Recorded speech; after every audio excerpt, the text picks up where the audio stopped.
제가 좋아하는 과일이 사과, 참외, 수박 등입니다. 사달라는 건 아닙니다. 베어 먹을 때 아삭한 느낌, 그 식감이 아삭한 그런 느낌이 드는 과일을 주로 좋아하는 편인데, 그래서 저는 귤은 그다지 좋아하지는 않습니다. 물렁한 식감을 별로 좋아하지 않기 때문이죠. 그런데 올해는 귤이 맛있다, 귤이 좋다 이런 느낌이 드는 거예요. 손이 자주 가는 거예요. 12시가 조금 넘어 잠에서 깨어가지고 쉽게 잠이 오지 않는 거예요. 뒹굴거리다가 2시 돼서 나올 때 귤 몇 개를 집어들고 왔죠. 졸리면 한 개씩 까먹으려고, 또 목마르면 한 개씩 까먹으려고 가져 나왔는데, 지금껏 한 번도 그런 생각을 하지 않았는데 오늘 새벽에는 참 귤이 고마운 과일이다 이런 생각이 드는 거예요. 사과는 새벽에 나와서 뭐 졸린다 하더라도 이렇게 먹으려면 칼이 있어야 되고 또 깎아내야 되는 그런 어떤 번거로운 수고를 해야 하는데, 귤은 다른 거죠. 그냥 손으로 쉽게 까먹을 수가 있는 거죠. 그런데 단순한 그 손으로 까먹을 수 있다는 것이 이 참 감사하다 이런 생각이 듭니다. 원래 아삭아삭한 식감 때문에 사과를 좋아하지만, 그러나 이 사과는 약간의 번거로움이 있죠. 물렁거리는 것은 싫어하지만 그래도 식감이 아삭거리지는 않아도 홍씨는 또 좋아합니다. 왜요? 좋아하냐면 번거롭게 껍질을 안 까도 되기 때문이죠. 이래 보니 참 이 사람들이 좋아하는 데는 다 좋아하는 이유가 있고 싫어하는 데는 다 싫어하는 이유가 있는 것 같습니다. 사람들은 대개 번거로운 걸 싫어하기 때문에, 그래서 나이가 들면 밥도 어떤 밥이 제일 맛있다고요? 남이 해주는 밥이 제일 맛있다, 그런 이야기들을 하지 않습니까? 하지만 누군가는 그 번거로움을 감당해야 내 입에 맛있는 것이 들어오는 것이 아닙니까?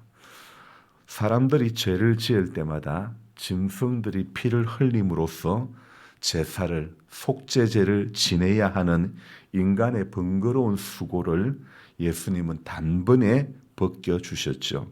십자가 상에서 말입니다. 하지만 주님의 그 대속의 은총은 십자가에서 시작되는 것이 아니라, 엄밀하게 말씀드리면 성육신 하신 바로 그때부터 시작되는 것이라 말씀드리고 싶습니다. 예수님은 우리에게 귤 같은 그런 분이라고 말씀드리고 싶습니다. 우리가 해야 할 번거로운 수고를 다 들어주시는, 칼이나 도마 같은 도구가 필요 없이 그냥 손으로 쉽게 까먹을 수 있도록 해주시는, 그래서 이 귤처럼 주님은 인생의 모든 번거로운, 거추장스러운 모든 것을 제거해 주신 분이다. 저는 이렇게 말씀드리고 싶습니다. 우리 예수님은 모든 것을 쉽게 해결해 주실 수 있는 분이죠. 왜요? 예수님이 길이고 예수님이 진리고 예수님이 생명이기 때문이죠. 예수 안에 있는 생명의 기운이 내 안에 있을 때 우리는 그 사람을 성령의 사람이다, 그렇게 말합니다. 우리가 신앙생활하는 것은 무슨 인간의 어떤 고행이나 수행이 필요한 것이 아닙니다. 예수님이 주시는 복음의 말씀을 단순히 받아들이기만 하면 되는 것이죠. 장대에 달린 놋뱀을 바라보는 자마다 구원을 받는 것처럼 예수님을 단순히 바라보기만 하면 예수님의 복음은 오늘도 인생의 모든 번거로운 수고를 다 이렇게 버려주시고 자유를 주시는 분인 줄로 믿습니다. 문득 이런 생각을 해봅니다. 복음이 교회 안에 있는 사람에게 더 필요할까? 교회 밖에 있는 사람들에게 더 필요할까? 성경 말씀이 교회 안에 있는 사람들에게 더 필요할까? 교회 밖에 있는 사람에게 더 필요할까? 권사님, 뭐라고 생각해요? 교회 안에 있는 사람. 오늘 요한계시록 이 말씀은 이 교회 안의 경고입니까? 바벨론을 향한 경고입니까?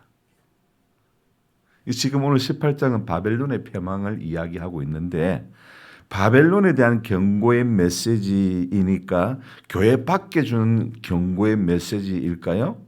자, 이렇게 정의를 내리고 싶습니다. 교회 안에 있는 사람들에게 주는 메시지가 대부분인데 이 메시지를 전달받은 사람들은 교회 안에 주시는 이 말씀을 가슴으로 받아들여서 손과 발로 교회 밖의 사람들에게, 복음 밖의 사람들에게 전달되어져야 한다는 것이 제가 말씀드리고 싶은 결론입니다.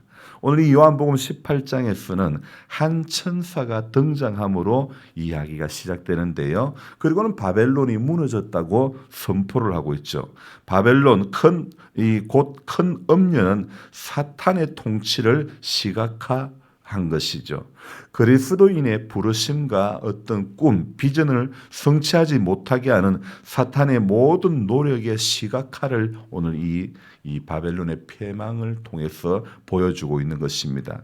당시에는 이 어떤 그리스도인의 꿈을 이렇게 성취하지 못하게 하는 사단의 노력이 그 거대한 힘이 로마였죠.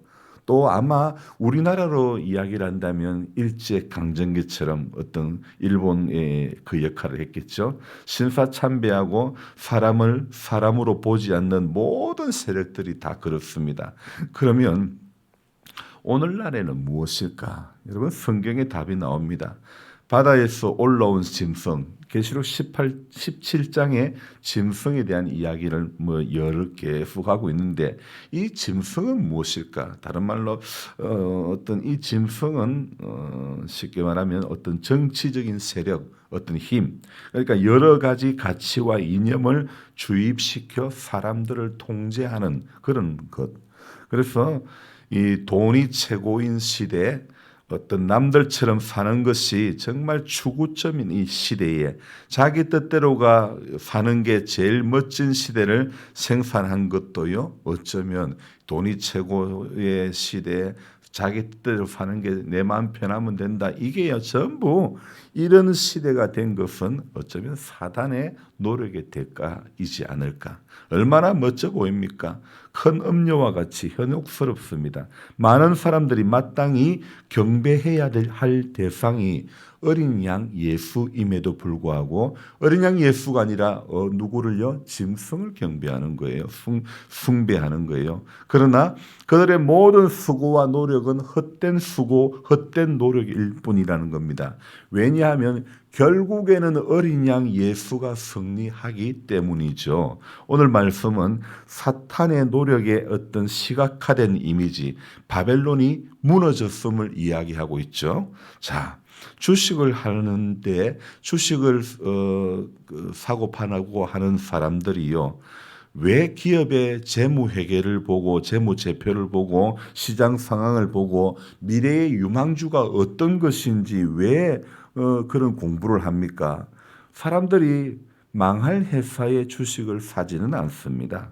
그래도 정말 흥해가는 정말 어떤 꿈이 있는 그 회사의 주식을 사는 거죠. 그래서 망해갈 회사의 주식을 투자하지 않는 거예요. 멸망할 종목에 투자하는 것은 어리석은 투자라고 말씀드릴 수 있죠. 여러분, 우리가 신앙생활하면서 깊이 생각해야 할 부분들이 있습니다. 하나님을 향해서 투자를 하고 있는지, 복음을 위해서 투자를 하고 있는지, 그 나라를 위해서 투자를 하고 있는지, 아니면 오늘도 세상을 향해서 투자를 하고 있는 것은 아닌지, 사탄을 향한 투자에서 성도들은 돌이켜야 하는 것입니다. 어린 양 예수님 앞으로 다시 돌아와야 되고 그분만 경배해야 되고 하늘에 투자를 해야 되는 것이 성도인 우리들의 마땅한 본분인 줄 믿습니다. 바벨론은요, 마치 인간이 추구해야 할 어떤 그런 것들을 이렇게 눈으로 보여주고 막 인간이 하고 싶은 것들을 이렇게 보여주는데, 뭐 사람들이 지금으로 말하면 아파트 사야 되고 뭐 좋은 자동차 사야 되고 돈이 어느 정도 있어야 되고 명품 이런 것들 하나씩 다 있어야 되는 것, 뭐 이렇게 소망하는 것들 아닐까요? 교회 학교 사역을 많이 하셨던 지난주 세미나 강사로 오셨던 목사님이 강의 도중에 하신 말씀이 충격이었습니다. 이분이 청소년 사역을 많이 하다 보니까 수련회 가운데 학생들에게 그렇게 이야기했답니다. 오늘 저녁에 뭐 사줄까? 마치고 뭐 해줄까?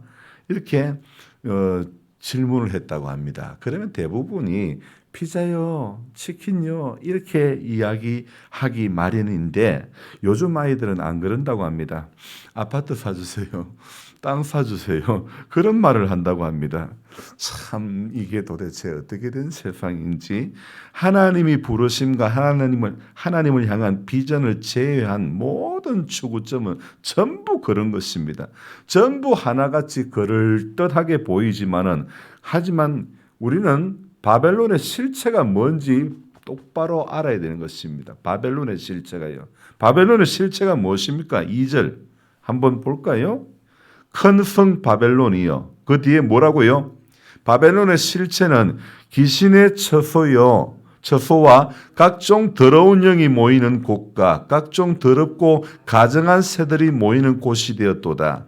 여러분 분명히 2절에 바벨론의 실체가 뭐라고요? 첫째, 귀신의 처소. 두 번째, 각종 더러운 영이 모이는 곳. 세 번째요, 각종 더럽고 가증한 새들이 모이는 곳. 이러한 바벨론의 실체에도 불구하고 많은 사람들이 이 유혹에 속아 넘어져 가는 거죠. 그래서 이 3절에 보니까 망국이 무너졌도다. 망국이 무너졌다. 땅의 왕들이 넘어졌다 말하죠. 땅의 상인들도 그 사치에 일조를 했다고 3절에 말씀하고 있죠. 자, 이제 하늘에서 다른 음성이 들립니다. 이 음성은 성도들을 향한 음성입니다. 전사님 저를 보세요. 주변 자꾸 제가 산만해져요. 자, 4절에 뭐라고 합니까? 내 백성이 거기서 나와 그의 죄에 참여하지 말고 그가 받을 재앙들을 받지 말라. 정말 이 땅의 왕들이 무너졌다. 상인들도 사치의 일조를 강조했다. 만국이 무너졌다. 이때의 하늘에서 들리는 음성이 우리가 제가 지금 며칠간 계속 말씀하고 있는 뭐라고요? 거기서 나와 그의 죄에 참여하지 말고 그가 받을 재앙들을 받지 말라. 자, 이것이 성도를 향한 하늘의 음성인 것입니다. 이 음성은 하늘로부터 성도들을 향하신 하나님의 음성이죠. 정신 차려야 될 그곧 들어야 될 음성이죠. 여러분 세상 사람들도 그러니까 남들도 그러니까 심지어 예수 믿는 사람들도 그러니까 하고 넘어가던 그러한 영역에서 우리가 벗어나야 되는 것입니다. 어제에 이어서요. 오늘도 이 7절의 말씀을 보면요. 말세 사람들이 뭘 잘한다고요? 자기를 영화롭게 하고 사치하는 거. 얼마나 자기 영화롭게 하는 데는 1등인지 모릅니다. 여러분 세상은 절대 자신이 멸망하지 않을 것이라고 7절에 말씀하고 있죠. 그러나 세상은 패배하고 마는 것입니다. 그들을 향한 심판은요. 오늘 어떤 형태로 나타납니까? 4가지입니다. 사망입니다. 애통입니다. 흉년입니다. 그리고 마지막에요. 불살라 죽음입니다. 이렇게 4가지 형태로 나오고 있죠. 그들을 향한 하나님의 심판은요. 어떻게 해요? 이미 결정되어 있습니다. 그런데 오래 걸리지도 않습니다. 오늘 8절의 시작이 무엇이라고 말씀하고 있습니까? 언제 이 4가지 사건이 일어난다고 말씀하고 있죠? 8절 시작에 하루 동안에, 그러므로 하루 동안에 그 재앙들이 이르리니 하루 만에 이 4가지가 전부 다 터지고 만다는 것을 우리는 알아야 됩니다. 그러므로 저와 여러분들은 정신을 차려야 됩니다. 이곳에 임기 교회를 세우신 하나님의 계획이 있습니다. 이 교회는 목사인 제가 세운 것도 아니고 제 뜻을 이루는 곳도 아닙니다. 인생의 목적이 분명한 성도는 결코 실망하거나 방황하지 않고 인생의 목적을 향해서만 계속 쭉 직진하는 것입니다. 인생의 목적이 이 예수님이 되어야 되고 예수님이 인생의 또한 종점이 되어야 하는 것입니다. 예수님 외에는 모든 것은 수단에 불과하다는 것을 아셔야 됩니다. 여러분 직분도 봉사도 제가 하는 목회도 어떤 꿈도 비전도 물질도 건강까지도 전부 수단에 불과하다는 것을 알아야 됩니다. 목적과 수단을 혼돈하지 맙시다. 인생의 목적이신 예수님만을 구해야 하는 것입니다. 저 같은 경우도 목회를 하니까 제 목회를 부흥시켜달라고 교회 재정을 채워달라고 제 건강을 또 지켜달라고 부러지졌던 그런 어떤 것이 많았던 것 같아 송구스러운데요. 우리는 새벽에 나와서 기도하는 거예요. 목적이신 예수님을 구해야 되는 것입니다. 목적이신 예수님을 구하지 않고 목적이신 예수님을 사랑하지 않은 끔찍한 죄를 회개해야 됩니다. 예수님을 잃어버린 인생과 교회는 목적을 몰라서 반드시 방황과 표류를 할 수밖에 없는 것입니다. 예수님을 안다고 말하지만 정작 알지 못하는 사람은 매일 새벽에 와도 건강의 복을 달라고 물질 달라고 이렇게만 기도하죠. 목회자는 매일마다 성도 보내달라고 내 필요를 채워달라고 사람들이 목적이신 예수님을 모르면 자기 필요만을 구하다가 가게 되는 것입니다. 여러분 세상이 목적이 되어 세상 것만 구하는 어리석은 자가 되지 마시기 바랍니다. 분명히 마태복음에서 주님이 산상에서 가르치신 교훈이 무엇입니까?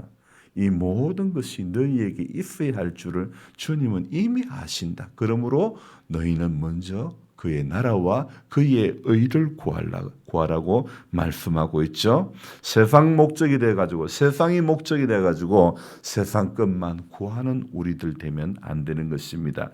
예수님을 몰라서 내 마음대로 사는 성도들이 예수님을 진정으로 만나기를 주님은 오늘 새벽에도 원하는 것입니다. 주님을 진정으로 만나기 위해서 성탄절을 주신 것이지 빨간 날 쉬라고 주신 게 결코 아니라는 것입니다. 어제 곳곳에서 제가 예수님을 이렇게 받은 이 사랑을 가지고 전하라고 또 찾아가라고 했더만은 여러분들이 예수님의 사랑을 가지고 찾아가는 모습을 이렇게 보게 되어서 너무너무 감사하고 고맙습니다. 여러분 예수 알지 못하는 사람들을 향해서 먼저 예수 믿은 우리는 이 예수님의 사랑을 증거하는 그것, 여러분 그것이 우리가 일생 동안 해야 할 일이죠. 분명히 알아야 됩니다. 언제 동안에 이 심판, 네 가지 심판, 사망, 애통, 흉년, 불살라 죽음이 언제 동안 일어난다고요? 단 하루 동안에 일어난다고 분명히 계시록에 이야기하고 있죠. 여러분 사람들 중에 어리석은 사람, 가장 어리석은 사람이 어떤 사람이냐면요. 예수 믿는 사람 중에서 가장 어리석은 사람은 심판이 멀다고 생각하는 사람, 정말 어리석은 사람입니다. 오늘도 문 밖에 서서 두드리노니 볼지어다 내가 문 밖에 서서 두드리노니 누구든지 내 음성을 듣고 문을 여는 자는, 우리는 오늘 주님의 그 음성을 듣고 문을 여는 자가 되어져야 될 줄로 믿습니다. 순종 잘하는 복된 성도가 되시기를 예수님의 이름으로 축복하며 기도합니다. 기도하겠습니다.